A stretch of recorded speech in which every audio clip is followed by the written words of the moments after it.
सभी को नमस्कार, गुड आफ्टरनून। आज 19 अप्रैल, आपको मालूम है लॉकडाउन 2 चल रहा है कोरोना वायरस के लिए। इंडिया भर में, वर्ल्ड भर में कोरोना वायरस ने एक महामारी बना के रखा है। तो मैं आज आपको ये बताने वाला हूँ ये कोरोना वायरस से हार्ट की बीमारी का क्या रिश्ता है। ये माना जाता है कि हार्ट की बीमारी में अगर कोरोना वायरस का इन्फेक्शन हो जाए तो उस आदमी के मरने के चांसेस काफ़ी बढ़ जाते हैं। और इसके लिए मैंने सोचा कि आज ये कोरोना वायरस के ऊपर कुछ बोलना बहुत ज़रूरी रहेगा, और इसके लिए आज मैं इस पे लाइव आया हूँ। और आज के दिन में मैं सिर्फ यही बोल सकता हूँ कि जब हमारे पास बहुत सारा फ्री टाइम है तो मैं चाहता हूँ मेरे मरीज जितने भी हैं ऑल ओवर द कंट्री, उनको मालूम होना चाहिए कि हमें क्या क्या प्रिकॉशंस लेना है, स्पेशली कोरोना वायरस के लिए, कि हार्ट की बीमारी से हम बच जाएं और आगे जाके हर तरफ से हर चीज़ ठीक होता जाए। तो इसके लिए आज का ये सेशन रखा गया है। और मैं आपको बता दूं, ये सेशन मैं आगे भी कंटिन्यू करना चाहता हूं, क्योंकि नेक्स्ट 15 दिन तक करीब लॉकडाउन चलता रहेगा, और उस दौरान में आपको कुछ ना कुछ हार्ट के बारे में हम अगर बता पाएँ तो वो काफ़ी अच्छा रहेगा। आज के दिन में हम लोग कर क्या रहे हैं कि भाई न्यूज़ को बार बार एक ही न्यूज़ को देख रहे हैं, या तो मूवी देख रहे हैं या तो नींद ले रहे हैं। उससे अच्छा तो मेरे को लगा कि कुछ हम ऐसा करें जिससे कुछ ना कुछ हम आपको हार्ट के मरीजों को दे पाएँ कि भाई क्या करो आप कि आगे जाके आप बच जाओ, आगे जाके आपकी हेल्थ ठीक हो जाए। तो हार्ट के बारे में यही बोलने का मेरा इच्छा था। तो पहले तो मैं आपको एक बार समझाऊं, ये 3-4 पार्ट करेंगे। पहला मैं आपको ये बताऊंगा ये कोरोना वायरस के बारे में। ऐसे तो आपको बहुत कुछ आजकल मालूम हो ही गया है, पर मैं आपको बताऊंगा कोरोना वायरस के बारे में। पहले आपको बहुत सारा डिटेल बताऊंगा कोरोना वायरस है क्या, करता क्या है, कैसे करके वो एक्ट करता है, और हार्ट के लिए क्या प्रॉब्लम क्रिएट कर सकता है। फिर मैं ये भी बताऊंगा ये हार्ट की बीमारी होती क्या है, हार्ट की बीमारी का मतलब क्या होता है। जब वो आपको समझ आ जाए फिर मैं दोनों को जोड़ के फिर बताऊंगा आज के दिन में अगर कोई को कोरोना का इन्फेक्शन ना हो उसके लिए क्या करना चाहिए, स्पेशली हार्ट के मरीजों के लिए, और आगे जो भी उनको करना चाहिए जब हम घर के बाहर जा नहीं सकते तो घर पे बैठ के क्या क्या करें जिससे हार्ट को फायदा मिल सकता है, हार्ट को नुकसान ना हो। तो ये सारी बातें मैं आपको एक एक करके समझाने वाला हूँ। तो पहले एक काम करते हैं, मैं आपको कोरोना वायरस के बारे में थोड़ा सा बता दूं, फिर हार्ट की बीमारी के बारे में बताऊंगा। कोरोना वायरस जो है, इसको पहले हम लोग सोचते हैं ये होता क्या है, ये है क्या चीज़। आज एक पैंडेमिक बोलते हैं। पैंडेमिक का मतलब है महामारी, और ये खाली इंडिया में महामारी नहीं है, पूरे वर्ल्ड में महामारी चल रहा है। आज के दिन का फिगर 19 अप्रैल का सुबह का फिगर मैंने नोट किया है। वर्ल्ड भर में 23 लाख लोगों को कोरोना का इन्फेक्शन पॉजिटिव मिला है। ये तो उनका है जिनको पॉजिटिव पाया गया है, और जिनका है और टेस्ट नहीं हुए इनके नंबर हम जानते भी नहीं है। हो सकता है इससे डबल भी हो, ट्रिपल भी हो, we do not know. But उनमें से करीब 1,59,000 लोगों की डेथ हो चुकी है ऑलरेडी, और उनमें सबसे बड़े सबसे धनी कंट्री, सबसे एडवांस्ड मेडिकल कंट्रीज में ये सारे डेथ हुए हैं। जिनमें से मैं आपको बता दूं, अमेरिका में करीब 7,38,000 लोगों को कोरोना का इन्फेक्शन हुआ है, और उनमें से 39,000 की डेथ हुई है। इटली में जो अभी तक सबसे आगे चल रहा था, अमेरिका उसको काफ़ी पीछे कर चुका है। इटली में 1.75 लाख 1,75,000 लोगों को इन्फेक्शन डिटेक्ट हुई है, और उनमें से 23,000 लोग मारे गए हैं। स्पेन में 1,94,000, उनमें से 20,000 मारे गए हैं। फ्रांस में, जो कि यूरोप का बहुत पावरफुल कंट्री माना जाता है, वहाँ पे 1.5 लाख मतलब 1.5 लाख लोगों को कोरोना पॉजिटिव हुई है, और उनमें से करीब 19,300 लोगों की डेथ हुई है। जर्मनी में 1,63,000 43,000 लोगों को कोरोना पॉजिटिव मिला गया है और उसमें से 4,500 लोग मारे गए। Germany has done much better और यूके भी बहुत खराब हालचाल में 1,14,000 इन्फेक्टेड है और उनमें से करीब 15,000 लोगों की डेथ हो गई है। उस हिसाब से इंडिया का फिगर काफ़ी इंप्रेसिव लग रहा है। करीब 15,723 पेशेंट को अभी तक पॉजिटिव पाया गया है और उनमें से सिर्फ 521 लोग ही मारे गए हैं। पर इंडिया के फिगर में थोड़ी सी मन में ये डाउट इसलिए रहता है कि यहाँ पे टेस्ट बहुत ज़्यादा हुई नहीं है। बहुत सारे ऐसे लोग होंगे जो जानते ही नहीं है उनको कोरोना है और ना वो टेस्ट करवाए हैं। ऐसे आज भी पता चला है बहुत सारे लोग थे उनको कोई तकलीफ भी नहीं थी और जब उनके बगल में कोई कोरोना का पेशेंट पकड़ा गया तो सबके चेक किए गए, सबके पॉजिटिव आ गई।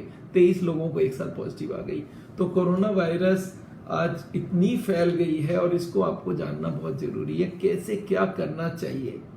पहले तो इस कोरोना वायरस का मैं थोड़ा सारा मीनिंग समझाना चाहता हूँ। ये कोरोना वायरस का क्या है? It's a kind of virus. इसमें एक सिंगल स्ट्रैंड होता है जो आरएनए है इसके अंदर। आरएनए को हम लोग बोलते हैं न्यूक्लियर मटेरियल। ये न्यूक्लियर मटेरियल का एक सिंगल स्ट्रैंड है, उसके ऊपर कवर भी है। और ये वायरस जो होता है ना, ये बैक्टीरिया से भी छोटा होता है, बहुत छोटी सी होती है। और ये वायरल इन्फेक्शन आजकल पूरे वर्ल्ड भर में फैल गई है। ये जो ह्यूमन को देखिए, जानवरों को कोरोना वायरस बहुत सारे जानवरों के ऊपर अटैक करता है, पर ह्यूमंस के ऊपर जितने सारे कोरोना वायरस का असर है उनमें से 7th नंबर है। इस वायरस का जो नामकरण है वो सार्स के संग जाता है। आपने सार्स का नाम सुना होगा। सार्स का क्या मतलब है? Severe acute respiratory syndrome, SARS।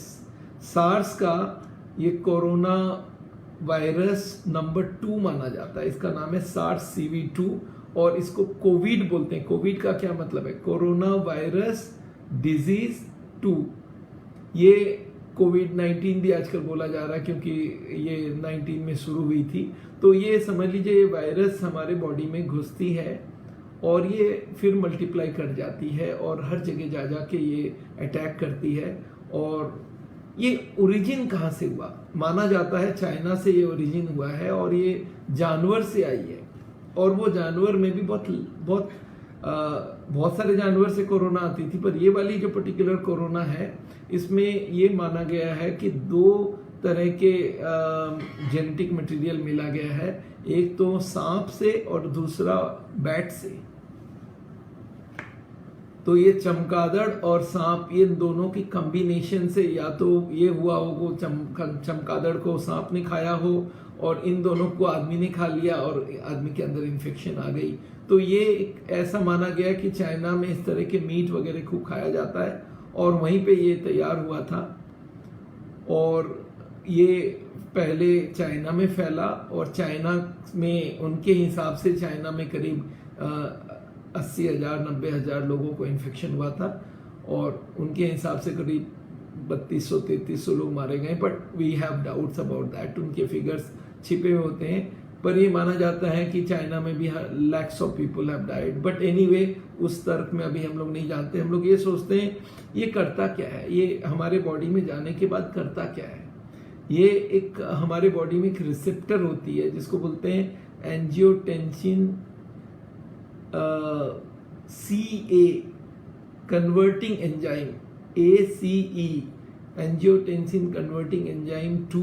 इसके ऊपर ये एक्ट करता है। इसकी जो रिसेप्टर है उसके ऊपर एक्ट करता है। और ये रिसेप्टर कहाँ कहाँ होती है? मेनली लंग्स में होती है, इंटेस्टाइन में होती है, हमारे जो ट्यूब्स होती है बॉडी में वैस्कुलेचर उसके दीवार में होती है, ACE2 रिसेप्टर्स, और ये किडनी में भी होती है। और इनको ये सबसे पहले अटैक करता है। पहले तो अटैक करता है लंग्स को और फिर बाकी लोगों को भी अटैक कर सकता है। हार्ट में भी इसका एक्शन पाया जाता है। तो ये डिटेल्स आपके पास बहुत जानकारी बहुत ज़रूरत है। अब ये माना जाता है, अब सोचते हैं इसमें कितना नुकसान हो सकता है, कितना डेंजरस है ये कोरोना। एक बात आपको मालूम होना चाहिए, कोरोना ऐसे तो नंबर्स बहुत को मार चुका है। 1,60,000 वर्ल्ड भर में मर जाना कोई छोटी बात नहीं है। बट 80% लोग जो हैं इनको कोरोना हो भी जाएगा तो उनको पता भी नहीं चलेगा। तो अगर 100 लोगों को कोरोना हो रहा है तो याद रखिए उनमें से 80 लोगों को पता ही नहीं चलेगा उनको कोरोना हुआ है, क्योंकि उनको माइल्ड सिम्टम्स होती है, कुछ जुकाम बुखार सा हुआ और 1-2 दिन रहा और चली गई, कोरोना आया और चला गया। मतलब 100 में से 80 लोगों को तो पता भी नहीं चलेगा उनको कोरोना हुआ है।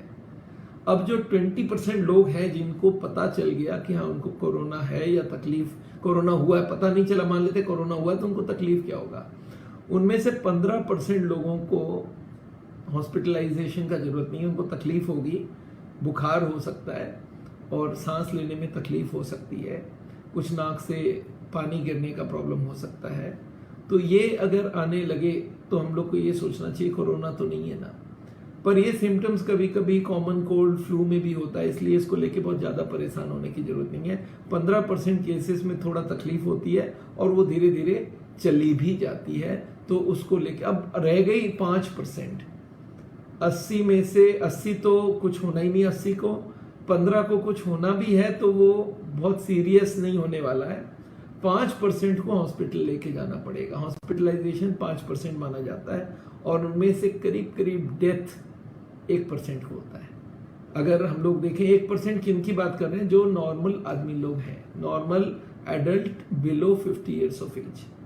चाइना की कुछ स्टैटिस्टिक्स आई है कि कितने लोगों की इसमें डेथ होती है, तो उन्होंने दिखाया है कि सिर्फ चिल्ड्रन को तो इसका इन्फेक्शन आ भी जाए तो कुछ खास नुकसान नहीं होती है, जिनके 50 साल से कम उम्र है उनको 0.9 मतलब 1% से कम लोगों की डेथ होती है।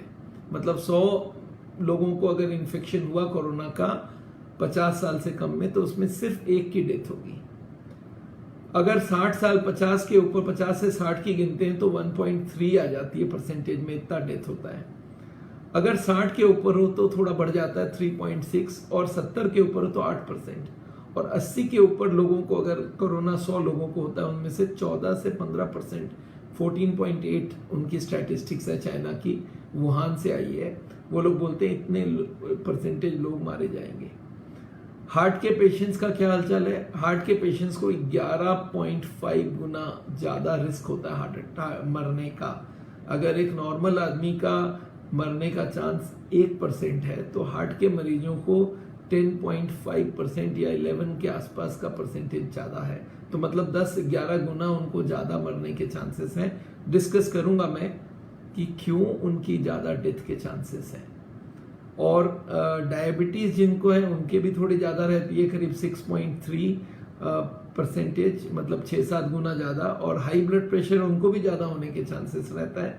कोई और बीमारी हो जिससे भी, जैसे कैंसर हो, उसमें भी 5-6 गुना ज़्यादा चांसेस रहता है। तो ये चांसेस इन्होंने स्टैटिस्टिक्स निकाल के दिया है।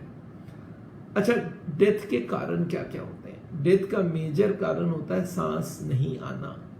जब ये 5%, 2% जो भी सांस नहीं आता है तब हम लोग उनको हॉस्पिटलाइज करते हैं। कोशिश ये रहता है कि इसको दवाई दिया जाए, पर अभी तक प्रूवन कोई भी दवाई नहीं है। ये माना जाता है 1-2 एंटीवायरल एजेंट्स है उसको यूज़ किया जा रहा है। हाइड्रोक्सीक्लोरोक्वीन जो मलेरिया का दवाई भी तो नहीं मानेंगे, पर मलेरिया और रूमेटॉइड अर्थराइटिस इस तरह की बीमारी में हाइड्रोक्सीक्लोरोक्वीन यूज़ होती है। इंडिया में काफ़ी पॉपुलर है, बनती है यहाँ पे काफ़ी क्वांटिटी में। तो ये हाइड्रोक्सीक्लोरोक्वीन को भी माना जाता है कि कुछ हद तक काम कर सकती है कोरोना में। और एक एंटीबायोटिक है एजिथ्रोमाइसिन, आपने नाम सुना होगा। इसको भी एक्सपेरिमेंट करके देखा गया कि इनको काम में आता है। तो ये आपको मैं बता रहा हूं कि ये सारी चीजें आपको मालूम होनी चाहिए कि ये पहला इसकी डेथ के कारण होता है रेस्पिरेटरी फेलियर, और दूसरा कारण है जब ये पूरे बॉडी के मल्टी ऑर्गन फेलियर होता है, और तीसरा सेप्टिक, जब इन्फेक्शन इतना फैल जाता है ये वायरस का तो सेप्टिसीमिया, जिसमें पूरे बॉडी में फैल जाती है इन्फेक्शन, ये डेथ के कारण होता है। तो ये तीनों बहुत सीवियर कारण है, बहुत तकलीफदायक कारण है। तो इसलिए कोरोना से दूर रहने में ही फायदा है। अब ये हार्ट के ऊपर कैसे काम करता है? हार्ट के ऊपर 2-3 चीज के काम करता है। आपको मालूम है हार्ट में ब्लॉकेज हो चुकी है, हार्ट को सप्लाई नहीं मिलती है। तो पहले मैं एक बार हार्ट के ऊपर काम करने से पहले आपको हार्ट का बीमारी को समझाना चाहूँगा। पर ये बीमारी कितने दिन बाद ही आती है और कहाँ से फैलती है? ये फैलती है ड्रॉपलेट से। What is the droplet? क्या होता है ड्रॉपलेट? जब हम कभी छींकते हैं तो आप देखेंगे कितने सारे बूंद बूंद बूंद बूंद उड़ रहा है एयर में। जब भी हम खांसते हैं तो हवा में बहुत सारे छोटे छोटे छोटे छोटे ऑर्गन वो निकलती हैं, उनको बोलते हैं ड्रॉपलेट्स। और वो ड्रॉपलेट्स जाके जगह जगह गिर जाती है और वो एयर में भी 2 4 5 मिनट तक रहती है। भारी है इसलिए धीरे धीरे जाके जम जाती है और वो जो ड्रॉपलेट से वो इन्फेक्शन फैला। इसलिए हम लोग बोलते हैं मास्क लगा लो। अगर आपको हुई है तो मास्क लगाएंगे तो हजारों लोग बच जाएंगे, क्योंकि वो ड्रॉपलेट बाहर नहीं निकलेगी, और निकलेगी भी तो 1-2% निकलेगी, बाकी मास्क में लगा हुआ ही रह जाएगा। तो कम से कम लोगों को तो ना मिले। तो इसलिए जब इतना फैल जाता है तो हम बोलते हैं सबको मास्क लगवा दो। और जो ड्रॉपलेट दूसरे आदमी के सामने वाले के पास जाएगा, अगर वो दूर में खड़ा रहे तो उसके अंदर भी नहीं जा पाएगा। और अगर चला भी जाए, अगर दूसरा आदमी जो रिसिपिएंट है वो भी एक मास्क लगा ले तो उसके भी घुसने के चांसेस काफी कम हो जाते हैं। तो इसलिए मास्क का यूज तो कंपलसरी हो जाना चाहिए। ये बात याद रखिएगा, ड्रॉपलेट से जाती है ये जैसे ही आपके हाथ में या कोई भी चीज में पड़ा रहा, जैसे हम लोग बोलते हैं कार्डबोर्ड में जो कार्टन्स होते हैं उसमें पड़ा रहा, पेपर पे पड़ा रहा, आपके हाथ में लग गई और आपने हैंडल खोल के गेट के अंदर घुस गए तो हैंडल में लग गई। ये जगह जगह से ये फैला हो सकता है और वहां से आपने फिर वो हैंडल को हाथ लगाया, आपके हाथ में आई और आपने हाथ को मुंह में डाल दिया तो मुंह में खाना चला गया। तो इसलिए हम लोग बोलते हैं हाथ धोते रहो। हाथ में कहीं पे भी हम लोग हाथ ही लगा सकते हैं, बाकी तो कहीं चेहरा तो लगता नहीं है कहीं कोई सरफेस में। हाथ को अगर कोई भी कारण से आपने कोरोना हाथ में ले भी लिया तो हाथ को धो लिया, अगर 20 सेकेंड का धोने का हम लोग बोलते हैं साबुन से, तो उससे वो कोरोना वायरस मर जाती है, तो हाथ वापस डिसइंफेक्टेड हो गए। अगर मान लेते फिर हाथ में पकड़ लिया तो इसलिए हम बोलते हैं आधा 1-1 घंटे में आप हाथ धोते रहिए, तो वो कम से कम इन्फेक्शन जो हाथ में आई है वो आपके अंदर ना घुस पाए। तो ये दोनों प्रिकॉशन को आपको साइंटिफिकली समझना पड़ेगा, क्यों ऐसा बात कर रहे हैं। अब मान लेते कोई कोरोना वायरस वाला उसने छींक दिया या उसने बात बोला और उसके मुंह से बहुत सारे कोरोना वायरस निकल के आसपास फैल गई और सरफेस में पड़ा हुआ रहा। ये कब तक रहेगा वहां पे? यूजुअली एक 24 घंटे तक रहने का चांसेस रहता है, और अगर स्टील का सरफेस हो तो ये माना जाता है 2-3 दिन तक भी रह सकता है। तो इसलिए जो स्टील के चीजें हैं, जैसे रेलिंग्स है, जैसे हैंडल्स है, इन पे ज्यादा ध्यान रखना पड़ेगा। इनको सैनिटाइज करते रहना, इनको धोते रहिए, साबुन के पानी से धोइए, या कोशिश करिए कि दरवाजा खोलना हो तो धक्का मार कैसे खोल लें। वो हैंडल जो लोहे का होता है उसमें ज्यादा कोरोना का पकड़ रहता है, वो वहां पे पड़ी रहती है। तो इसलिए ये सब ध्यान आपको रखना पड़ेगा। एनीवे, आदमी बोलता है सब कोरोना के बारे में तो हो गया। अब एक बार बताइए, कोरोना से बचने का क्या उपाय है? प्रिकॉशंस और ट्रीटमेंट हमने बोला 4 ही तरह की दवाइयां ज्यादातर यूज होती है।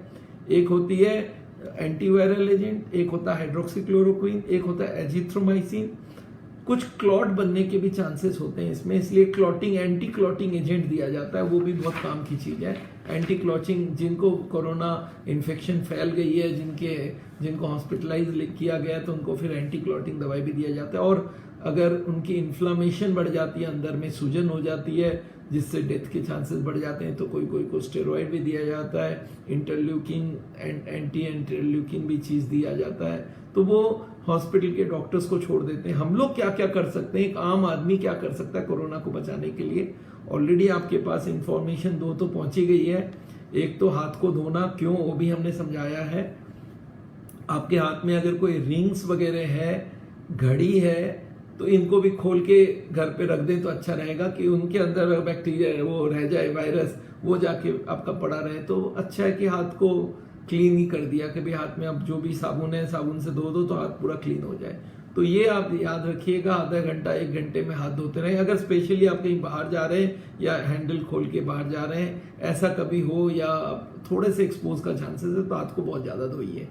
दूसरा, एक दूसरे से थोड़ा दूर रखना है, क्योंकि वो ड्रॉपलेट जाके गिरता है, 2-3 फीट तक जा सकता है। तो आप अगर 2 फीट से दूर से कोई से बात कर रहे हैं तो उनका अगर इन्फेक्शन है तो आप तक आना थोड़ा मुश्किल ही रहेगा। और तीसरा, हमने बोला था मास्क पहनना बहुत जरूरी है। मास्क अगर पहन लिया तो आपका थोड़ा बहुत नहीं, बहुत सारे आप बचने के चांसेस हैं। अब अवॉइड कॉन्टैक्ट, इसका क्या मतलब है? आज के दिन में इन्फेक्शन कोई को है, वो बंदा घूमता फिरता रह रहा है और वो और लोगों को मिल रहा है, तो फिर तो इन्फेक्शन हो ही जाएगी। अभी मेरे पास कोई आया था कि बेटा को इन्फेक्शन हो गया और वो बाहर से आ रहा था, इन्फेक्शन हो गया, क्वारंटाइन में भेज रहे थे, लोग गए, मैं डॉक्टर हूँ, हम लोग ख्याल रख लेंगे, हम इनको ले जाएंगे घर लेके गए और घर पे उनके सारे लोगों को इन्फेक्शन हो गया, दादा की डेथ हो गई। तो ऐसा होता है कि आप जो कांटेक्ट हो गया, जिसको हो गया कोरोना, उससे आपको दूर रहना पड़ेगा। अब क्या मालूम किसको कोरोना हो रहा है, तो इसलिए सरकार ने जो डिसीजन लिया है कि लॉकडाउन कर दो, कोई से मिलने की जरूरत ही नहीं है, अपने घर वालों से मिल लो, अंदर में कन्फाइंड रहो, उसी के अंदर रहो। तो इसको लॉकडाउन बोल दीजिए, सोशल डिस्काउंट बोल दीजिए। और अगर कोई फैमिली मेंबर को हो जाए, अमेरिका में मेरे फ्रेंड को, he is a doctor, he got that, तो वो लोग ये डिसाइड किए कि भाई हम लोग अगर घर में रखेंगे तो क्या क्या करना पड़ेगा। तो वो उनका घर का एक रूम अलग कर दिया था, बोला रूम के बाहर ही नहीं आओगे। खाना पीना खाने के लिए उनकी वाइफ बाहर खाना रख के जाके कॉल करके फ़ोन में बताती थी भी खाना रख दिया है, वो खाना अंदर लेता था, खाना खा के बर्तन को बहुत अच्छे से धो के बाहर रखता था, वाइफ उसको सैनिटाइज करके फिर वो लेती थी। ऐसे करके उन्होंने निकाला अपने आप को और उनको फिर भी हॉस्पिटल ले जाना पड़ा। जब उनकी कंडीशन इंप्रूव नहीं हुई 2-3 दिन में, तब उनको हॉस्पिटलाइज करना पड़ा, वेंटिलेटर में रखना पड़ा। अब वो 15 दिन के लिए जब हॉस्पिटल से डिस्चार्ज हुए, अभी वो 10-15 दिन अभी और क्वारंटाइन रहने कि और कोई इन्फेक्शन ना हो जाए। तो ये बहुत ज़रूरी है। याद रखिएगा, एक चीज़ याद रखिएगा, जब भी कोई बाहर जाए तो अपने, मान लेते हैं भाई सब्जी उब्जी लेने जाना है, कोई ना कोई काम, तो राशन लेने जाना है, लोग बोलते सब घर पे रहूंगा तो खाऊंगा कैसे। चलो दाल चावल तो घर पे रख लिया, पर अगर सब्जी चाहिए तो सब्जी तो फ्रेश चाहिए, 2 दिन 3 दिन खा लेंगे, 5 दिन खा लेंगे, आगे क्या करें। तो अगर लाना पड़ता है, दूध लाना पड़ता है, तो आप जाइए, अपने जो कपड़े हैं और अपने जो शूज है, चप्पल ही पहन के जाइए, बेस्ट है। तो जाइए और जब आएंगे तो चप्पल और कपड़े सबको पहले धोया जाएगा, बाहर ही खोल दीजिए, बाहर ही हाथ से सैनिटाइज कर लीजिए और सीधा जाइए बाथरूम में, पहले शावर लीजिए, अपने अच्छे से साबुन से धोइए। अब नाउ आप डिसइंफेक्टेड हो गए। तो ये जरूर ध्यान रखें, अगर बाहर गए हैं तो आके आप पूरा प्रिकॉशन ले लीजिए। क्या मालूम बाहर कहाँ पे कोरोना है और आपके अंदर घुस जाए, क्या फायदा होगा। खाना जब बाहर से सब्जी वगैरह लाएंगे तो उसको या तो धूप दिलाइए या तो गर्म पानी में उसको थोड़ा देर रख के, टेम्परेचर 56 के ऊपर माना जाता है ये कोरोना मर जाती है। 56 टेम्परेचर कितना होता है आपको मालूम है? दिल्ली में हाईएस्ट होता है 43-44, 56 उससे 10 डिग्री ऊपर है, जो मिडिल ईस्ट के कोई कोने में होता है। तो उतना टेम्परेचर में पानी, जिसमें कि हाथ लगाने से बहुत गर्म लगे, ऐसा पानी में आप डाल दीजिए, 2-4-5 मिनट में वायरस मर जाएगा। You can use it. और एक दिन बाहर रख के रख दिया, फिर पानी में धो लिया तो भी चल सकता है। हॉट एयर भी ले सकते हैं, अगर आपके पास वो है जो हेयर ड्रायर है, उसका हॉट एयर डाल के भी आप उसको डिसइंफेक्ट कर सकते हैं। पोटेशियम परमैंगनेट से भी कर सकते हैं। जब भी कोई छींक वगैरह आ जाए तो आपको, मास्क तो पहना हुआ है, नहीं तो टिश्यू लीजिए या तो एल्बो से किया जाए। और 2-3 चीज़ जो हमारे प्राइम मिनिस्टर ने भी बताया है कि हाथ हैंडशेक मना है, दूर से नमस्ते कीजिए, हेलो कीजिए। तो ये सारी आपको करना है, ये बहुत अच्छे से याद रखिए, ये सारे आपको बचा सकता है। लॉकडाउन होने के बावजूद भी आज कोरोना का नंबर बढ़ रहा है, कुछ लोग आगे पीछे घूम भी रहे हैं, तो वो ना करें, ये बहुत ज़रूरी है। चलिए अब हम लोग हार्ट की तरफ थोड़ा कंसेंट्रेट करते हैं। पहले मैं आपको ये बताऊं हार्ट की बीमारी होती क्या है, फिर आगे उसको बताऊंगा। हार्ट की अगर मैं 100 मरीज देखता हूं, उनमें से 98 मरीज होते हैं coronary artery disease, ischaemic heart disease, ischaemia, angina, ये माने पेशेंट। ये 4 जो टर्म बताए, ये सेम डिजीज का मीनिंग एक ही है, सेम ही डिजीज है, जिसका नाम है ब्लॉकेज। हार्ट के ट्यूब्स के अंदर ब्लॉकेज हो गई है, इसको हम लोग बोलते हैं coronary artery disease, coronary heart disease. Medical terms है, आम लोग इसको एंजाइना बोलते हैं, हार्ट की बीमारी बोल देते हैं। तो मैं अगर हार्ट की बीमारी बोल रहा हूं तो मान के चलिए कोरोनरी आर्टरी डिजीज के लिए बोल रहा हूं, जो ब्लॉकेज वाली बीमारी। तो पहले ये समझते हैं ब्लॉकेज होता क्या है, हार्ट की बीमारी है क्या चीज। मैं 2-4-5 मिनट में आपको समझाना चाहता हूँ ये हार्ट की बीमारी होती क्या है। पहले तो देखिए ये हमारा बॉडी में हार्ट होता क्या है। एक पिक्चर दिखा रहा हूँ आपको, दिख रहा है आपको? इसमें आप यहाँ पे देख सकते हैं, ये ये हमारी हार्ट है और ये हार्ट पंप करती है, तो ये लाल रंग की ट्यूब यहाँ से निकलती है। आप देख रहे हैं एक लाल ट्यूब निकलता है और ये यू टर्न मार लेते हैं, यहाँ से यू टर्न मारता है और 3 ब्रांच देता है, एक राइट हैंड को, एक ब्रेन को, एक लेफ्ट हैंड को। फिर ये ट्यूब घूम के छाती में, पेट में और फिर नीचे तक पूरे पैरों तक ब्लड जाती है। तो एक बार हार्ट ने पंप किया तो पूरे बॉडी तक ब्लड पहुंच गई। अच्छा, पूरे बॉडी को ब्लड से मिलता क्या? ऑक्सीजन मिलती है। तो हार्ट को खुद को भी तो ऑक्सीजन चाहिए। तो हार्ट क्या करता है, जब पूरे बॉडी को ब्लड देता है तो अपने लिए 3 ट्यूब लेता है। देखिए आप पिक्चर में नेक्स्ट वाली में, हार्ट जब पूरे बॉडी को ब्लड देता है तो अपने लिए 3 ट्यूब ले लेता है। वो 3 ट्यूब के क्या नाम है? Coronary arteries. ये नाम याद रखने की जरूरत नहीं है। 3 ट्यूब है जो हार्ट को खुद को ब्लड सप्लाई देता है। एक तो राइट में, इसका नाम है राइट कोरोनरी आर्टरी, एक का नाम है एलएडी, एक का नाम है लेफ्ट सर्कमफ्लेक्स।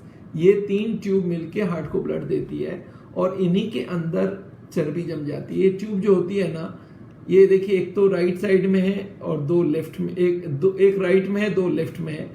इनकी सप्लाई की एरिया डिवाइड किया हुआ है। राइट वाली 30% को एक आदमी करेगा, लेफ्ट में सामने की तरफ 50% को एक करेगा और एक पीछे 20% एरिया को करेगा। इन 3 ट्यूब को थोड़ा बड़ा करके दिखाता हूं। ये देखिए तीनों ट्यूब के नाम है। एक है आरसीए, ये 30% एरिया को सप्लाई करता है। एलएडी ये 50% को करता है। एलसीएक्स ये 30% को करता है और इनकी शुरुआत होती है एलएम से, लेफ्ट में, जो 70% हार्ट को सप्लाई करती है। तो ये जो 3 ट्यूब है इनकी डायमीटर होती है 3-4 मिलीमीटर, 5 मिलीमीटर हाईएस्ट। 3-4 मिलीमीटर क्या होता है? जो डॉट पेन से, जो हम लोग पेंसिल से बच्चे लिखते हैं ना, वो होता है 3-4 मिलीमीटर का। उतने छोटे छोटे 3 ट्यूब है और इन्हीं के अंदर चर्बी जम जाती है, ब्लॉकेज हो जाती है। तो मैं आपको दिखाना चाहता हूँ ब्लॉकेज दिखता कैसे है। देखिए ब्लॉकेज, एक दूसरे पिक्चर में मैं ब्लॉकेज दिखा रहा हूं। ये ब्लॉकेज को थोड़ा सा ध्यान से आप अगर देखेंगे, ये ब्लॉकेज बनने में बड़े साल लग जाती है। ये आप देख सकते हैं यहाँ पे 0 ब्लॉकेज है। ये 10 साल की उम्र, एक ट्यूब को काट के दिखा रहा हूँ, हार्ट के ट्यूब को। इसके अंदर कोई ब्लॉकेज नहीं है। ये 10% है, 20% है, 30-40%, 50-60% और ये 70-80% तक ब्लॉक हो गया। तो ये देखिए ब्लॉकेज बनने में कितना समय लग गया, 20 साल से 60 साल, 40 साल लग गए इस ब्लॉकेज को बनते बनते में।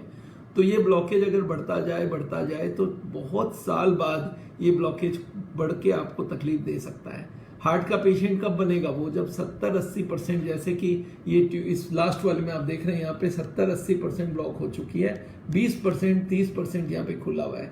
अगर 30% खुला हुआ है, ये आदमी को अभी भी मालूम ही नहीं वो हार्ट का मरीज है। क्यों नहीं मालूम भाई? क्योंकि वो, उसको कोई तकलीफ नहीं है।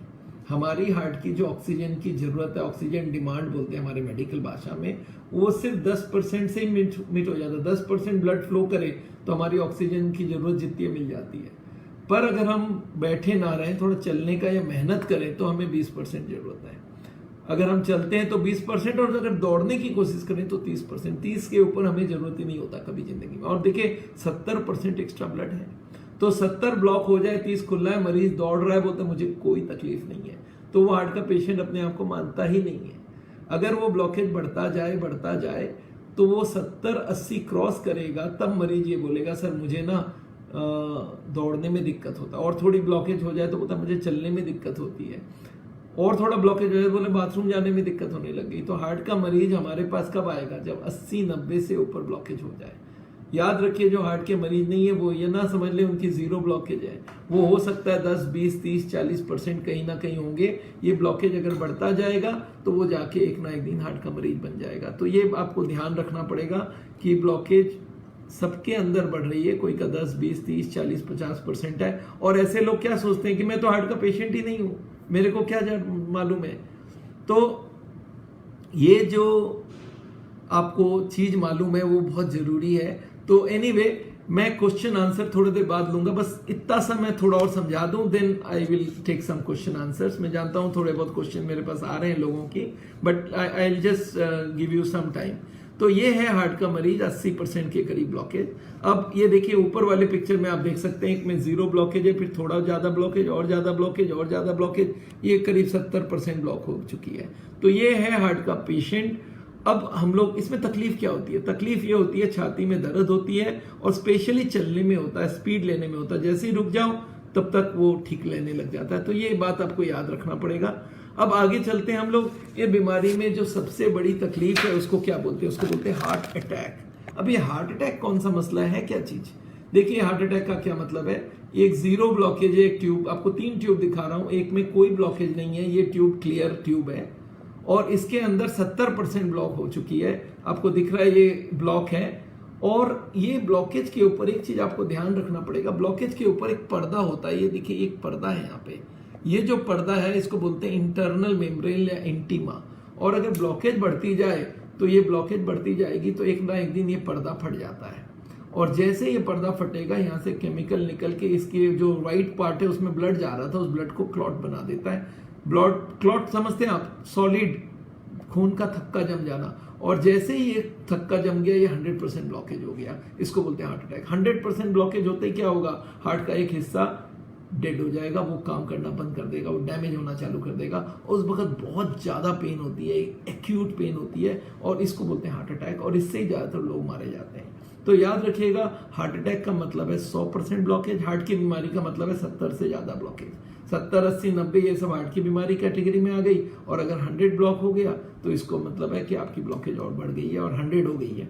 100 होती है सडनली, हार्ट अटैक इसीलिए सडनली होता है। तो मैं आगे आपको मैं बताने वाला हूं आगे इन 15 दिनों में हर दिन एक एक नया टॉपिक के ऊपर, पर आज आपको ये समझ आ गई हार्ट की बीमारी क्या है, हार्ट अटैक क्या है। अब आगे ये बीमारी का हम लोग सोल्यूशन ढूंढना चाहें तो क्या है, सोल्यूशन है कि भाई ब्लॉकेज क्यों हो रहा है उसको रोक दो, सबसे बढ़िया। तो और जो बन चुकी है उसको रिवर्स करो।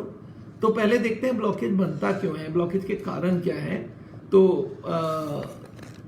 नेक्स्ट स्लाइड में दिखाना चाहता हूँ, ये देखिए इसमें तो कुछ भी नहीं है, वही हमने जो दिखाया था, एक आदमी को 20% ब्लॉकेज है, 40% ब्लॉकेज है, 60% ब्लॉकेज है और ये सडनली 100 हो गया। 5 मिनट लगा 100 होने में, हार्ट अटैक होने में ज्यादा टाइम नहीं लगता, क्लॉट बनने में जितना टाइम चाहिए होता है। लोग बोलते हैं सर भी हार्ट अटैक को रोकना कैसे, तो मैं बोलता हूँ एक सिंपल सी बात समझ लो, एक नोट की गड्डी में नोट घुसा रहे हैं, रबर बैंड टाइट होता जा रहा है, एक दिन रबर बैंड तो फटेगा ही फटेगा। तो आदमी बोलता फिर करूंगे, मैं बोला नोट घुसाऊं मत, बोलता और क्या करूं, मैं बोला कुछ नोट निकाल लूं। इतनी सी सिंपल सी बात है, हार्ट की बीमारी समझना तो सबसे सरल है कि भाई बीमारी जो बन रहा है, जो चर्बी जम रही है उसको जमने मत दो, और जो जम चुकी है उसको निकालने का काम करो, इसको बोलते हैं रिवर्सल ऑफ हार्ट डिसीज। तो ये आपको दोनों बात समझना पड़ेगा। अब मैं आपको बताऊंगा ये हार्ट की बीमारी के कारण कौन से हैं। तो मैं एक कारण का लिस्ट आपके सामने पकड़ता हूं, देखिए ये कारण की लिस्ट है। 3 तरह के कारण आपको दिख रहे हैं यहाँ पे, ऊपर 6 हैं जिनको बोलते हैं लिपिड, उसके बाद जो 6 हैं वो हैं आपके ब्लॉकेज को बढ़ाने वाले, स्पीड अप करने वाले आइटम्स। ब्लॉकेज बनता है कोलेस्ट्रॉल और ट्राइग्लिसराइड से, इसके बारे में हम लोग बहुत आगे डिस्कस करेंगे। ये दोनों चर्बी है और ये चर्बी बढ़ता जाएगा हमारे खून में, तो कोलेस्ट्रॉल जितना बढ़ेगा उतना आपकी ब्लॉकेज बनेगी, और ट्राइग्लिसराइड खून में ज्यादा रहेगा तो ब्लॉकेज बनेगी। और HDL जो होता है, इसको गुड कोलेस्ट्रॉल, ये ब्लॉकेज को घटाने में मदद करती है। कोलेस्ट्रॉल कम करने के लिए हम लोग बोलते हैं एनिमल फूड बंद करो जितना कम कर सको, और ट्राइग्लिसराइड होती है तेल और ड्राई फ्रूट्स, इनको भी कट करना पड़ेगा। उसके संग ये जो blood pressure, sugar, smoking, alcohol, overweight और स्ट्रेस, ये ब्लॉकेज की स्पीड अप कर देता है। अगर कोई को 50 साल में हार्ट की बीमारी है, अगर कोई को 50 साल में हार्ट की बीमारी है और ब्लड प्रेशर हो जाए तो उसका 2 साल पहले ही हार्ट का बीमारी हो जाएगी। अगर शुगर हो जाए तो और 2-4 साल पहले हो जाएगी, स्मोकिंग करते हैं तो 3-4 साल पहले हो जाएगी। मतलब ये लोग जो हैं, ये जो ब्लू में हैं, ये लोग ब्लॉकेज बनाते नहीं है, ब्लॉकेज की स्पीड को बढ़ा देते हैं। और उसके साथ 4 लोग हैं जो ब्लॉकेज को रोक सकते हैं। एक तो एक्सरसाइज एंड वॉकिंग है, योगा है, फाइबर और एंटीऑक्सीडेंट, ये दोनों फ्रूट्स और वेजिटेबल्स में पाया जाता है। तो ये याद रखिए, हार्ट की बीमारी का सोल्यूशन जो आज कार्डियोलॉजिस्ट बोलते हैं ऑपरेशन करो, बाईपास सर्जरी करो, हम बोलते हैं ये तो घुमा के बात कर रहे हो आप। अरे असली बात को पकड़ो, क्यों नहीं आप बीमारी को रोकोगे? जो जिस कारण से ब्लॉकेज हो रहा है उसको तो आप रोको पहले, और उसी से रिवर्स हो जाए। और रिवर्सल की थियरी देखिए, एक तो होता है ब्लॉकेज को रोक दिया जाए, ये सब कारण को थोड़ा थोड़ा कंट्रोल कर दीजिए, ब्लॉकेज बढ़ेगा नहीं, और थोड़ा कंट्रोल कीजिए, रुक जाएगा। मैं बोलता हूं और एक्स्ट्रा कर लो कि ब्लॉकेज जो बन चुके हैं उसको कम भी किया जाए। तो इसके लिए बहुत जरूरी है कि आपको, हम लोग को इसको कम करना पड़ेगा, तो ये आपको ध्यान रखना पड़ेगा। तो देखिए हमने एक छोटा सा डायग्राम बनाया है, 2 ड्रम है, एक ड्रम में 14-15 छेद है और एक ड्रम में सारे छेद बंद कर दिया। आप बताइए ये 14-15 छेद वाले कितने छेद बंद करूं कि ड्रम भर जाएगा? तो अगर आपको हार्ट के पेशेंट्स को रिजल्ट लाना है तो सारे के सारे को बंद करना पड़ेगा, और पूरा बंद करना पड़ेगा, आधा आधा से काम है। सर 10 सिगरेट पीता था 5 कर दिया, no no no no, you have to control all of them.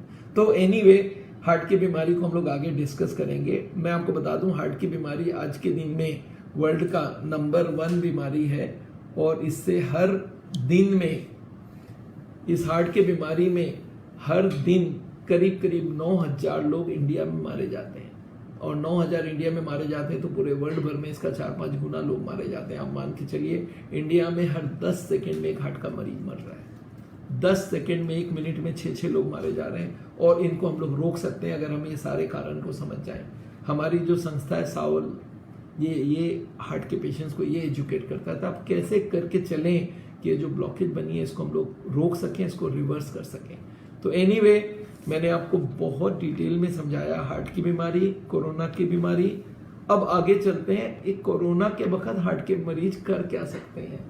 मेरे पास टाइम मुझे मालूम है थोड़ा सा, अभी मैं और 5-7 मिनट और बताऊंगा करना क्या है। आगे तो देखें प्रॉब्लम क्या है। कोरोना के वक्त एक तो वॉक नहीं हो पा रहा सर। क्यों सर? फ्लैट से बाहर निकलने नहीं देते, पुलिस बोलता बाहर निकलोगे तो मैं पकड़ लूंगा, तो फिर चलेंगे कैसे? तो ये बात को आपको बड़ा ध्यान देना पड़ेगा कि आपको चलने फिरने का कोई बंदोबस्त करना पड़ेगा। क्या बंदोबस्त हो सकता है? आप घर के अंदर जो हाईएस्ट डिस्टेंस है, जैसे ड्राइंग रूम है, डाइनिंग रूम है, इसी के अंदर आप चक्कर लगाइए।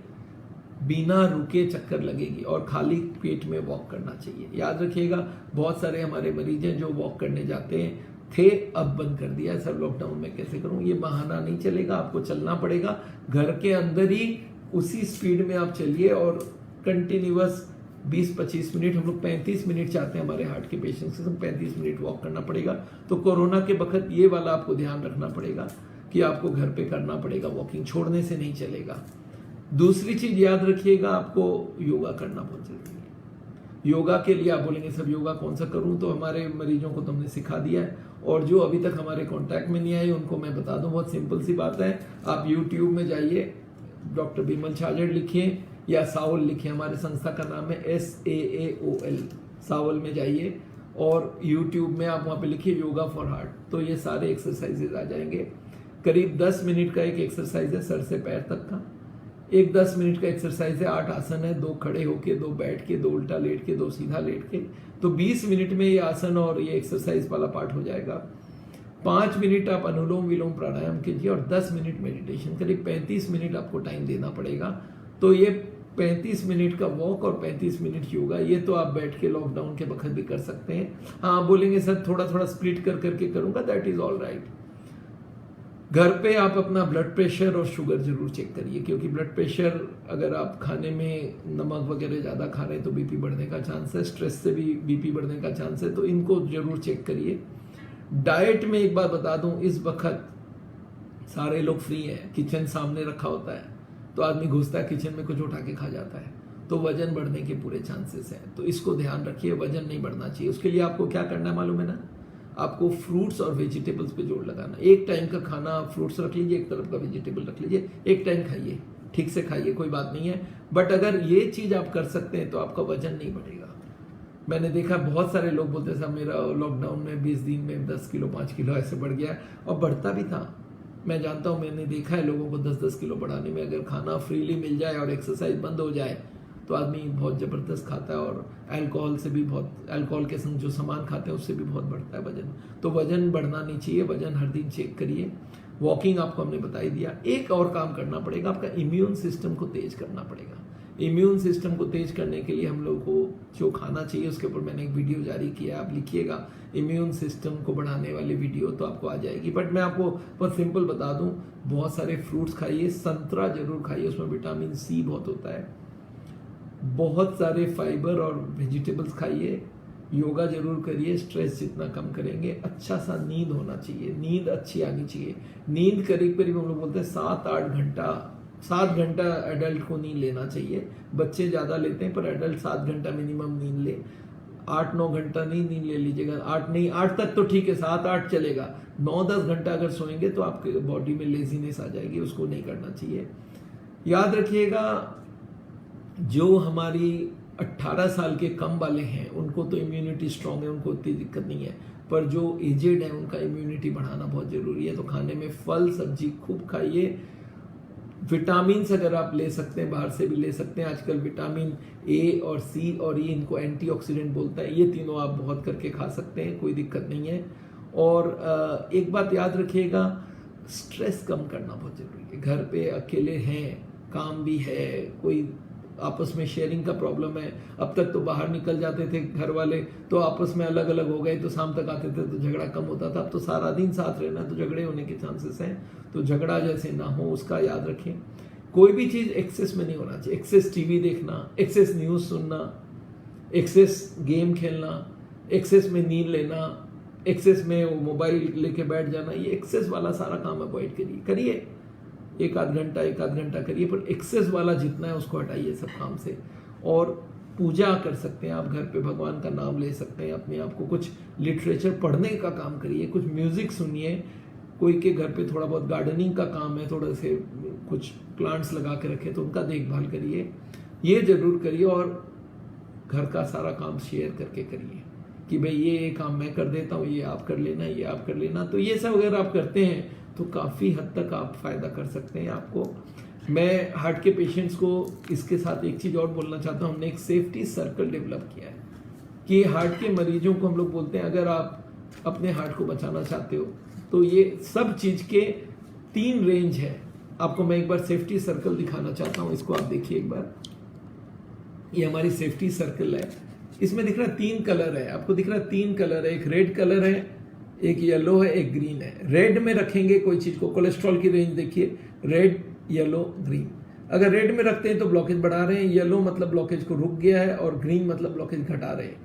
तो हमें चाहिए कोलेस्ट्रॉल को ग्रीन में, ट्राइग्लिसराइड को ग्रीन में, बीपी को ग्रीन में, शुगर को ग्रीन में, स्मोकिंग को ग्रीन में। अगर आप खाना बिना ऑयल का खा सकते हैं वो भी ग्रीन में आ गया। दूध कम से कम लेंगे, फ्रूट्स वेजिटेबल डेली खाएंगे, स्ट्रेस को कम करेंगे, टोबैको स्मोकिंग बंद कर देंगे, वॉकिंग करेंगे, योगा करेंगे। तो ये सब अगर आप कर सकते हैं तो आपको हार्ट का बीमारी बढ़ेगा नहीं और रिवर्सल होगी, तो हमें कोई चिंता करने की जरूरत नहीं है। तो ये आपको याद रखना पड़ेगा, वेरी वेरी इंपॉर्टेंट थिंग।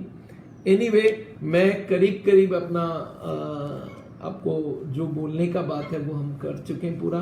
मैं चाहता हूँ कोरोना के दिन में आप सेफ रहें, आप हेल्दी रहें, और लॉकडाउन के वक्त ये जो वीडियो है ये आप जितना हो सके शेयर करिए।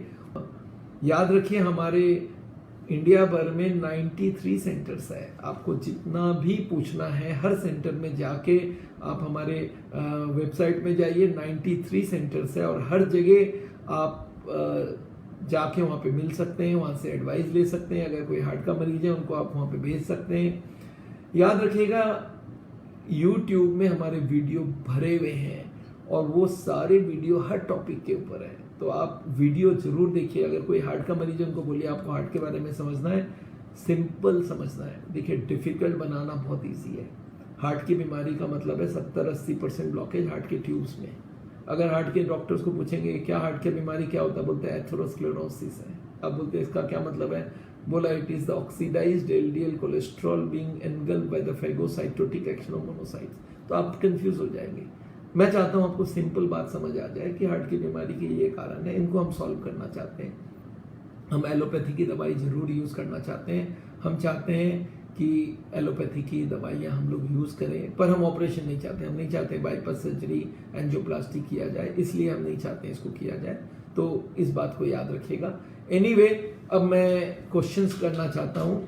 अगर कोई हार्ट का पेशेंट है तो वो क्वेश्चन पूछ सकता है। कोई लॉकडाउन में बैठा हुआ है, उसके मन में कोई क्वेश्चन है कोरोना के बारे में, तो मेरे से पूछ सकता है। तो मैं चाहता हूँ आप क्वेश्चन लिख के पूछें, मैं उसका जवाब देता हूँ। इन्होंने लिखा है I am a heart patient, is it all right अगर मैं 2 बार चाय पीऊँ तो? यस, चाय पीने में इतनी दिक्कत नहीं है, आप चाय पी सकते हैं। बस चाय पे ऐसा लत ना लग जाए कि आपको 10-20 कप चाय की जरूरत पड़ जाए दिन में। 1-2 कप तक चाय, देयर इज नो प्रॉब्लम। और चाय में दूध का मात्रा थोड़ा कम रखिए, तो हमें कोई प्रॉब्लम नहीं है। दूध से हमें थोड़ा रेस्ट्रिक्शन है, हार्ट के पेशेंट्स को हम लोग जानते हैं। कोई भी एनिमल फूड है उसको हम लोग रेस्ट्रिक्टेड रखना चाहते हैं, तो वो याद रखिएगा। क्वेश्चंस हमारे पास आ रहे हैं एक एक करके, और मैं उनका जवाब भी देना चाहता हूं। तो कोई भी क्वेश्चन हो आप जरूर इसमें लिख के लिखिए। मिस्टर शमसाद ने लिखा है कि मेडिसिन कब तक लेनी होगी और ट्रीटमेंट ख़त्म होने के 4 महीने बाद हो गए, अब क्या करना चाहिए। देखिए हमारे यहाँ हम लोग एलोपैथी की दवाइयाँ चालू रखते हैं, क्योंकि आज मैं ब्लड प्रेशर कंट्रोल कर सकता हूँ दवाई से, आज का आज ही, तो पेशेंट तो सेफ हो जाता है।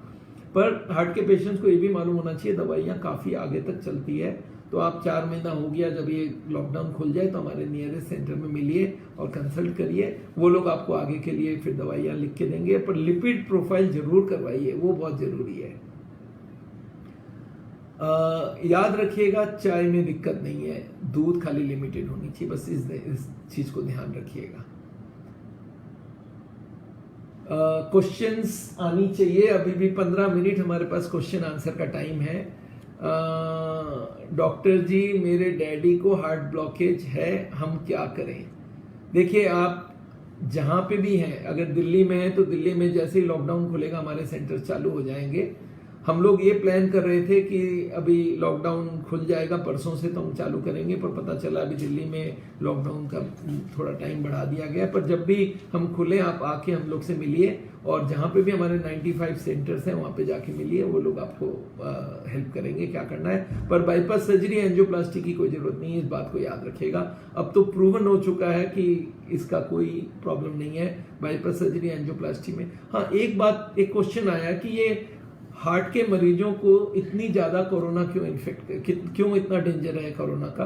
तो इसका आंसर मैं दे दूं, हार्ट के मरीजों के लिए कोरोना करता क्या है। एक तो ये करता है कि ये मायोकार्डाइटिस बोल के एक प्रॉब्लम क्रिएट करती है, और मायोकार्डाइटिस मतलब हो गया कि हार्ट के मसल्स के ऊपर इन्फ्लामेशन हो जाता है, और इसके वजह से उनका ब्रेथलेसनेस होने लगता है, और इसमें ईसीजी में भी खराबी आ जाती है और ट्रॉप टी भी पॉजिटिव आ जाती है। तो इसको हार्ट अटैक सा समझा गया।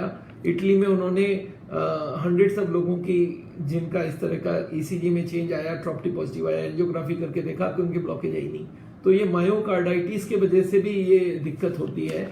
और आपको याद रखना है जो हार्ट की बीमारी है उसमें एक चीज़ बहुत चीज़ होती है कि जब हमारी फीवर वगैरह होती है, इन्फेक्शन हो गया तो हमारे हार्ट की स्पीड बढ़ जाती है, उससे एंजाइना बढ़ सकता है। तो अगर कोरोना हो जाए तो एंजाइना के चांसेस बढ़ जाते हैं, तो उसकी दवाइयाँ हम लोग बढ़ा सकते हैं। और याद रखिएगा क्लॉट बनने के चांसेस बढ़ जाते हैं, तो इसके लिए आपकी जो एस्पिरिन या क्लोपिडोग्रेल की जो दवाई है उसको जरूर लीजिए। लहसुन थोड़ा लीजिए, उससे भी क्लॉटिंग का, एंटी क्लॉटिंग का काम होता है। तो ये बात याद रखिएगा। इनमें से इसके वजह से हार्ट के पेशेंट्स को अगर कोरोना हो जाए 11 गुना उसके हार्ट डेथ के चांसेस हो जाते हैं। सर 30th को हार्ट अटैक हुआ है, आगे क्या करना चाहिए। तो हार्ट अटैक अगर हुई है, आप अगर बच गए हैं इसका मतलब मेजर अटैक नहीं था, माइनर अटैक होगा। बाईपास सर्जरी एंजियोप्लास्टी करने की कोई ज़रूरत नहीं है, आप हमारे सेंटर्स को कांटेक्ट करिए और वो लोग आपको एडिक्वेट एडवाइस देंगे। दिल्ली में अगर मिलना चाहते हैं तो हमारे कोई भी आगे जूनियर को मिलिए, वो लोग पहले फाइल को तैयार करके देंगे, फिर मेरे से मिलने का भी टाइम हो सकता है। हार्ट पेशेंट्स को इमली खाने चाहिए कि नहीं, इमली खाने में दिक्कत नहीं है। सिर्फ जब हम लोग एक डिटॉक्स की थेरेपी देते हैं तब हम लोग खटाई बंद करते हैं, अदरवाइज इमली खाने में कोई प्रॉब्लम नहीं है। ये लिख रहे टायर्डनेस है, ब्लड प्रेशर 130/80 है, फिर भी कोई दिक्कत टायर्डनेस है। टायर्डनेस देखिए, कोई भी आदमी थोड़ा ज़्यादा लेजी हो जाए तो टायर्डनेस फील होने लगता है। थोड़ा एक्सरसाइज कीजिए, टायर्डनेस निकल जाएगी, और थोड़ा विटामिन जरूर ले लीजिए। आप हमारी वीडियोस उसमें देखिए और नियरेस्ट ब्रांच में जाके आप उनसे मिल सकते हैं। तो ये सारी चीज़ें आपको मालूम होना चाहिए। एक सज्जन ने, राकेश गोयल ने लिखा हमारे 90% ब्लॉकेज है और बाईपास बिना ट्रीटमेंट हो सकता है कि नहीं। एकदम हो सकता है, आपको कोई चिंता करने की जरूरत नहीं है। देखिए ब्लॉकेज 80 के नीचे तो हमारे पास लोग आते ही कम है, तो अगर ब्लॉकेज 90 भी हो गया घबराने की कोई जरूरत नहीं है। जहाँ थी वहीं से हमें रिवर्स करना है, तो कोई दिक्कत नहीं है, आप आ सकते हैं। एक प्रिंस शाह ने लिखा एंजियोग्राफी लारी में हुआ है, तो अगर एंजियोग्राफी हुई है तो भी घबराने की जरूरत नहीं है। आप हमारे लखनऊ के सेंटर में जाके मिलिए और वो लोग आपको करेंगे। वहाँ पे हमारे लखनऊ में सेंटर है, जानकीपुरम में, वहाँ आप मिलिए। सुरेश चौरसिया जी ने लिखा है, आई डोंट नो मैं पढ़ पा रहा हूँ कि नहीं, कि एक बार, हाँ, वेल्व के प्रॉब्लम में मैं ज़्यादा हेल्प नहीं कर पाऊंगा। अगर कोई की वेल्व की रिप्लेसमेंट वगैरह हुई है तो उसमें हम लोग बहुत ज़्यादा हेल्प नहीं कर सकते हैं। कोरोना वायरस के पेशेंट्स बखत हार्ट के पेशेंट्स को एक्स्ट्रा प्रिकॉशन लेना चाहिए कि नहीं, ये तो मैं बता ही रहा था। 11 गुना ज़्यादा चांसेस हैं आपको अगर कोरोना में, तो आप ये सोच के चलिए, जैसे हम लोग बोलते हैं भाई 80 साल की उम्र को जितना बाद वाले लोगों को जितना आपके जितने रिस्क है आपके उतने रिस्क है, तो आपको बहुत ज़्यादा प्रिकॉशन में रखना है। कोई हालत लॉकडाउन तोड़ना नहीं है, कोशिश करिए अपने घर पे रहें, ये बहुत ज़रूरी है। इन्होंने लिखा है कि लेफ्ट साइड में चेस्ट पेन है 1 वीक से, तो हम क्या करें? अगर आपकी ऐसे पेन है और आपको हार्ट का बीमारी का लग रहा है तो आपको एक टेस्ट करवाने हम बोलेंगे, इसको बोलते हैं सीटी कोरोनरी स्कैन। तो जितना जल्दी हो सके ये सीटी कोरोनरी स्कैन कराइए। 6-7 हज़ार रुपये की टेस्ट होती है और उसको करते ही पता चल जाएगा आपका ब्लॉकेज है कि नहीं है। अगर हार्ट की बीमारी है तो घबराने की जरूरत नहीं है, विल ट्रीट यू। ट्रीटमेंट के बाद भी अगर चेस्ट में पेन है तो ये देखना होगा हार्ट का पेन है या नहीं है। इसके लिए हम लोग को फिर से एक बार टेस्ट करा के एक बार डॉक्टर को मिल के आप देखिए। इन्होंने लिखा है कि सर मेरे पिताजी को अभी बीकानेर सावल में ट्रीटमेंट करवाया है, कमजोरी है, तो ऐसा कोई चिंता करने बात नहीं, कोई विटामिन लीजिए आप, और अगर देखिए बीपी या शुगर कम है उससे भी कमजोरी होती है तो उसका आप ध्यान रखिए, उसको देख लीजिए, चेक कर लीजिए।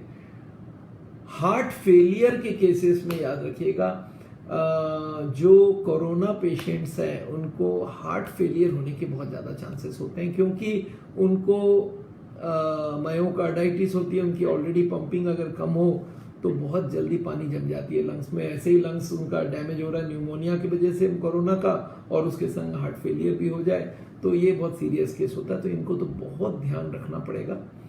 कुछ लोगों ने ये भी लिखा सर लॉकडाउन के वक्त सावल की मेडिसिन नहीं मिल रही है तो उसका क्या करें। उसका बहुत सरल सा उपाय है, आप हमारे सावल के हेड ऑफिस के फ़ोन में फ़ोन कीजिए या अपना व्हाट्सएप नंबर भेजिए एक नंबर में, और हम लोग आपको उसके बदले के जो दवाइयाँ उनकी लिस्ट बना के भेज देंगे। हमारे पास एक लिस्ट पड़ी है कि हार्ट के मरीजों को अगर जैसे हमारी दवाई नाइट्रोसोल चल रहा है उसके बदले नाइट्रोकॉन्टिन बाजार में मिल जाएगी, तो ऐसे हमने एक लिस्ट बना के रखा है, वो आपको व्हाट्सएप कर देंगे, वो दवाइयाँ आपको मिल जाएगी वहाँ से।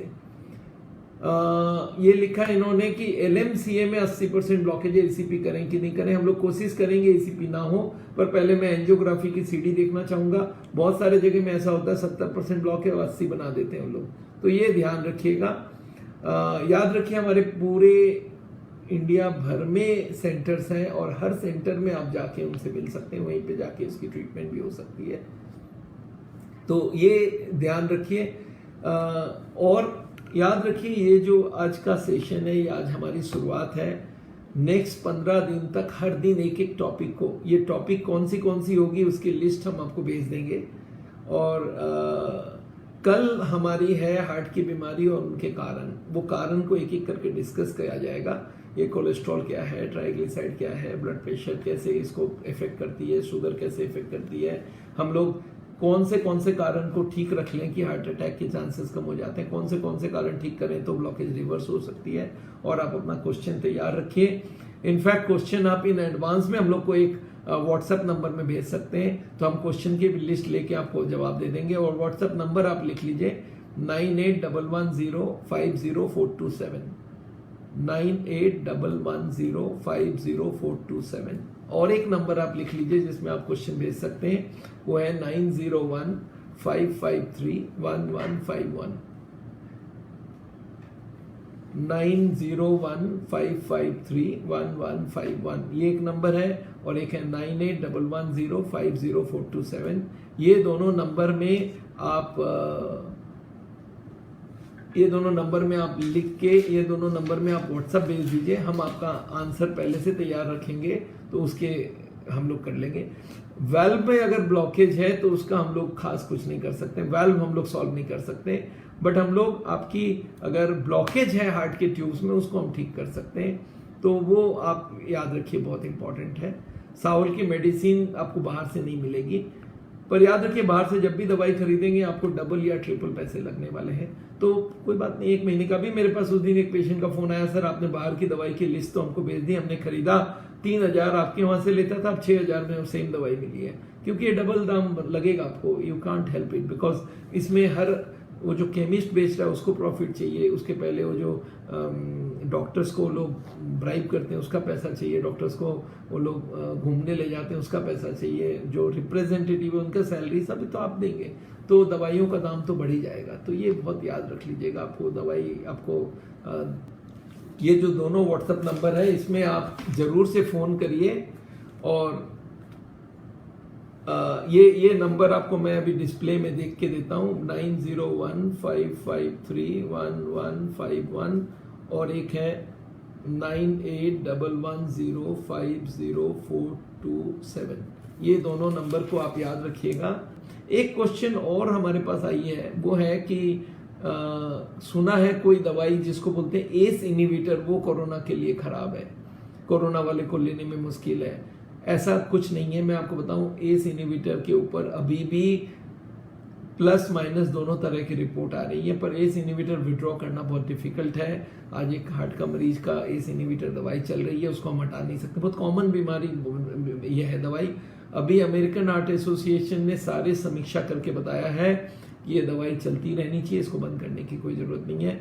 दोनों, अमेरिकन हार्ट एसोसिएशन और अमेरिकन एसोसिएशन हार्ट फेलियर, ये दोनों ने डिक्लेयर किया है कि आप प्लीज़ ये एस इनहिबिटर से घबराने की ज़रूरत नहीं है। इसको आप अगर चालू है तो चालू रखिए, ब्लड प्रेशर को ज़रूर कंट्रोल रखिए, शुगर को ज़रूर कंट्रोल रखिए, हार्ट की बीमारी के सारे कारणों को कंट्रोल रखिए, उससे आप सेफ रहेंगे और सारे लोग सेफ रहेंगे। तो आज इसी के साथ इस प्रोग्राम को हम लोग ख़त्म करेंगे। कल आपको मिलते हैं हार्ट की बीमारी के बारे में बहुत सारी नई बात, और बहुत सारे लोगों को जोड़िए, और हमारे को कोई भी क्वेश्चन हो तो इन एडवांस भेजिए। Thank you very much. आपको सबको नमस्कार। Thank you again.